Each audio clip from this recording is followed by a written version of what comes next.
সম্মানিত ভিউয়ার্স, আজকে আমরা আমাদের চাঁপাইনবাবগঞ্জের একটা ঐতিহ্যবাহী জিনিস আপনাদের সামনে তুলে ধরবো। আপনারা অনেকে জানেন, আমাদের চাঁপাইনবাবগঞ্জ শুধু না, এটা আমাদের উত্তরাঞ্চলের খুব কম ডিস্ট্রিক্টেই, কম জেলা শহরগুলোতেই দেখা যায়।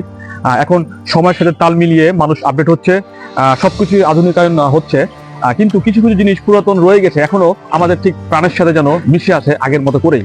তো যে জিনিসটা দেখার জন্য আপনাদেরকে আজকে নিয়ে আসছি, সেই জিনিসটা আপনাদেরকে দেখাবো। আসুন আমার সাথে। জিনিসটা বেশি দূরে নয়, এখানে অবাক হওয়ার আসলে কিছু নেই। যে জিনিসটা দেখাবো সত্যি মজার, হয়তো আপনারা একটু অবাক হতেও পারেন, না হয়ে নয়। এই যে এই গোলাটা নিয়ে আমরা এতক্ষণ কথা বলছিলাম, এই গোলাটা আপনারা যারা চাঁপাইনবাবগঞ্জ দেখছেন বা উত্তরাঞ্চলের বিভিন্ন ডিস্ট্রিক্ট থেকে, বিভিন্ন এলাকা অঞ্চল থেকে দেখছেন, তারা নিশ্চয়ই এতক্ষণ ধরে ফেলেছেন যে আসলে এই জিনিসটি কি। এই জিনিসটি আমাদের চাঁপাইনবাবগঞ্জের ভাষায় আমরা এটাকে গোলা বলে থাকি। এই গোলার মূল কাজ হচ্ছে কৃষকের, অর্থাৎ বাড়ির মালিকেরা ধান সংরক্ষণ এখানে করে থাকেন। এটা আসলে মালিকের ইচ্ছে অনুযায়ী হয়ে থাকে। অনেক সময় এর চাইতেও অনেক বড় হয়ে থাকে, আবার এর চাইতেও অনেক ছোট হয়ে থাকে। এখন যে জিনিসটা দেখছেন, এটা একটি গোলা।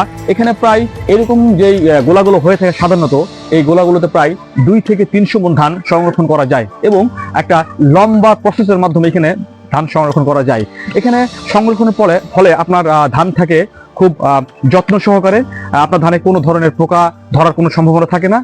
কোনো ধরনের বাইরের থেকে যেই ওয়েদারের যেই খারাপ দিকগুলো আছে, সেগুলো অ্যাটাক করতে পারে না।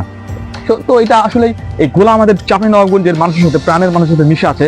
এই ধরনের গোলাগুলো আসলে এখন সচরাচর দেখা যায় না, কারণ আমি প্রথমে বলেছি যে আমরা সময়ের সাথে আধুনিকায়ন হতে হতে এমন একটা পর্যায়ে চলে গেছি যে আমাদের পুরাতন সব জিনিসগুলোকে ভুলতে বসেছি। আসলেই ভুলে গেছি, তাও সত্যি কথা।